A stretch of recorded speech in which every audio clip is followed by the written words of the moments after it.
Ani hapa ni machuliani, ni zaidi ya machuliani, wezi amini mainani. Ini kwa marasta tu ani wezi amini ani. Hapa ni sijachafuka, yani aseni kwa marasta tu, ase ni mbaya tuelewa. Ini mbaya tu ani manigani wezi amini. Ase macharizo wamekuja, ase ni mbaya maniga, ase chari yangu, ase iteme tu braza ni mbaya tu wenyewe.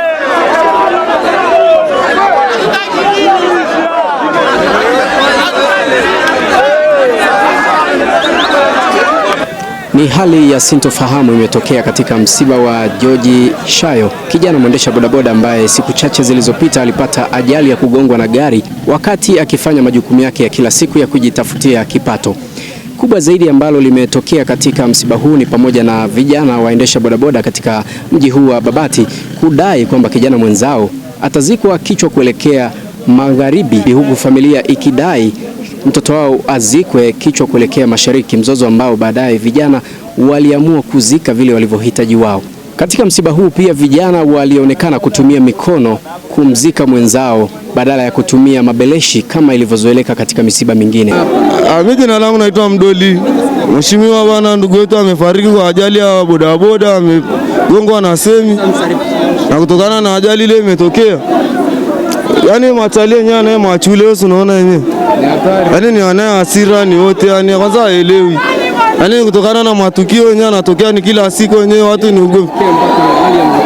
Na mpaka sasa hivi hapa nataka ni mbishano, watu hawaelewi mpaka sasa hivi, yani marehemu azikwe kibla aelekezwe wapi, maana ndugu zake wanang'ang'ania kwamba kichwa ielekee hivi, wengine aelekee hivi. Ni kitu ambacho ni kigumu sana. Wewe angalia tu swala hili ni vurugushani na tokeo, angalia tu Machali alivyokuwa na hasira. Maana ni msela wetu yenyewe, sisi tunaishi naye sana yenyewe. Kwa pale to tine gei wolfu kabisa yani. Ani hapa ni machuliani, ni zaidi ya machuliani, wezi amini mainani. Ini kwa marasta tu ani wezi amini yani. Hapa ni sijachafuka, yani aseni kwa marasta tu, ase ni mbaya tuelewa. Ini mbaya tu ani manigani wezi amini. Ase macharizo wamekuja, ase ni mbaya maniga, ase chari yangu, ase iteme tu braza ni mbaya tu wenyewe. Mmeshiriki kuzika kwa mikono, pengine hii inaashiria nini? Ani ni machule tu braza, ni sio kwa mkono, ilikuwa nitakuwa ni kuwa ni ase braza ni ase ni mbaya tu sana. Acha tuendelee kumfukia braza, ase heshima ni mbaya tu. Na ito Emmanuel ni bodaboda. Mimi nimeona kabisa bodaboda anazikwa bila beleshi, wanazikwa kwa mikono. Ina maana watu wamechafukwa. Hii inaashiria nini? Inaashiria ni kwamba wanampenda sana, ni kwamba ni vijana wake na ni mtu ambaye alikuwa hana mabaya na mtu. Marehemu ina maana yake mzazi anasema elekee chini, bodaboda anasema elekee huku, kama wataki waachane naye.